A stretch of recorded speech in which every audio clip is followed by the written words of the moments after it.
नमस्कार। जनशोध न्यूज में आपका स्वागत है। मैं प्रतीक तिवारी। दिल्ली चुनावों ने पूरे देश की फिजा बदल दी है। जहां पहले लग रहा था कि आम आदमी पार्टी और भाजपा के बीच में कड़ी टक्कर होगी और पूरे देश में आम आदमी पार्टी शायद धीरे धीरे अपना विस्तार करते जाएगी और कांग्रेस की जगह आम आदमी पार्टी ले लेगी। मगर इस पूरी कवायद में दिल्ली चुनाव में इस पूरी पार्टी की हवा निकल दी और अब स्थिति ये है कि भाजपा के मुकाबले आप खड़े होने की स्थिति में नहीं हैं। पहले भाजपा ने अन्य राज्यों में विपक्ष को खत्म किया। अब दिल्ली की बात, दिल्ली में अरविंद केजरीवाल और मनीष सिसोदिया जैसे दिग्गज जो आम आदमी पार्टी के प्रमुख थे और जो लीड कर रहे थे, वे दोनों ही चुनाव हार गए। दिल्ली की मुख्यमंत्री भी पहले पीछे चल रही थी, मगर जैसे तैसे उन्होंने आप पार्टी की लाज बचा ली। आप पार्टी जो आम आदमी पार्टी है, पहले उन्होंने दिल्ली फतेह किया था, फिर पंजाब में उन्होंने कुछ कुछ सफलता प्राप्त की थी, वहाँ सरकार बनाई थी। उसके बाद गुजरात और गोवा में भी उन्होंने अपना असर दिखाना प्रारंभ किया था। मगर जिस राज्य से उनकी विजय यात्रा शुरू की, वहीं पर वे बुरी तरीके से हार गए। अब स्थिति ये है कि पूरे देश में भाजपा को चैलेंज करने वाली पार्टी कोई बची नहीं है। अब अगर पूरे देश में देखा जाए तो पश्चिम बंगाल में ममता बनर्जी और कुछ मात्रा में उत्तर प्रदेश में अखिलेश यादव की सपा पार्टी है जो भाजपा के मुकाबले खड़ी है। कांग्रेस भी अपना दम लगाए हुए है, मगर फिर भी कमोवेश वैसी ही स्थिति बन गई है जैसा इंदिरा गांधी के समय में कांग्रेस की हुआ करती थी और पूरा विपक्ष लगभग खत्म सा रहता था। वही स्थिति आज नरेंद्र मोदी की है और उनके सामने पूरा विपक्ष लगभग खत्म सा है।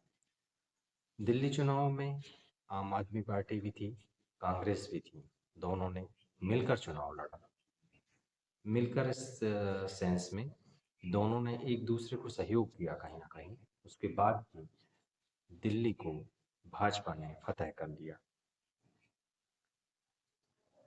दिल्ली में कुल 70 सीटें विधानसभा की हैं, जिसमें से 48 सीटें यानी एक तरफा जीत भाजपा ने दर्ज की। यानी आम आदमी पार्टी के खाते में 22 सीटें गई। कांग्रेस तो अपना खाता तक भी नहीं खोल पाई। वोटर प्रतिशत के आधार पर अगर देखा जाए तो कुल मतों के लगभग 52% मत भाजपा को मिले हैं, वहीं 40% मत आम आदमी पार्टी को मिले हैं। यानी अगर आप वोटर परसेंटेज के लिहाज से भी देखेंगे तो आम आदमी पार्टी और भाजपा में बड़ा अंतर दिखाई देता है।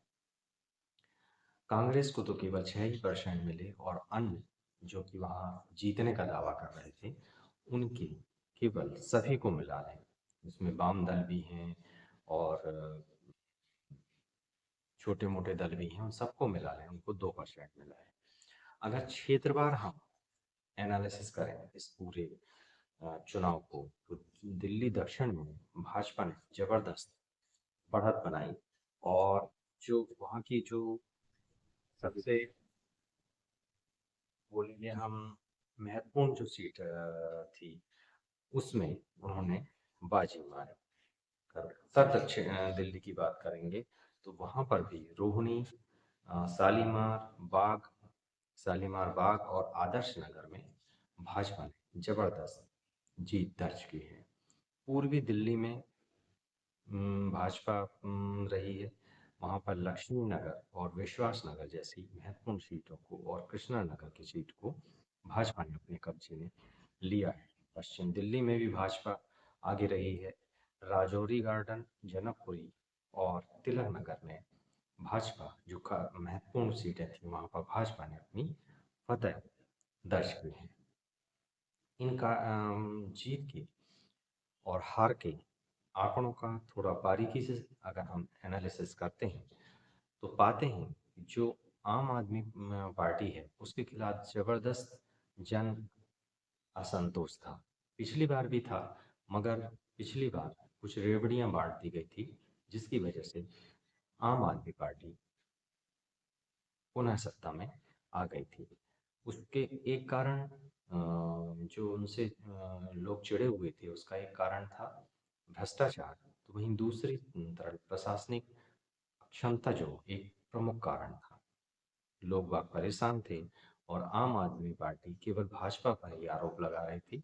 प्रशासनिक तरीके से जिस तरीके से पार्टी को काम करना चाहिए वह जमीनी स्तर पर कर नहीं पा रही थी। दूसरी ओर भाजपा की जबरदस्त आक्रामक रणनीति थी। नरेंद्र मोदी और अमित शाह के नेतृत्व में भाजपा ने अपने प्रमुख नेताओं को इस चुनाव में झोंक दिया था। एक बड़ी टीम दिल्ली के अंदर काम कर रहे थे और खुद नरेंद्र मोदी और अमित शाह भी इस मोर्चे को संभाले हुए थे। कांग्रेस की वहां पर कमजोर स्थिति थी जिसका फायदा भी भाजपा को मिला क्योंकि सीधा मुकाबला आम आदमी पार्टी और भाजपा के ही बीच में रहा। कांग्रेस आक्रामक मुद्रा में आने में विफल रही।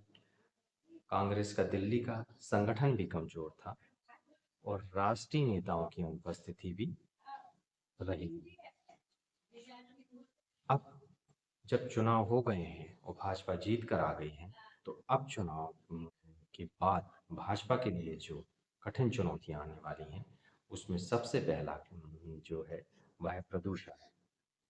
दिल्ली में प्रदूषण जबरदस्त स्तर में है, उसको कैसे कंट्रोल करती है भाजपा ये आने वाला समय बताएगा। दूसरा ट्रैफिक की बहुत जबरदस्त प्रॉब्लम एक दिल्ली में है।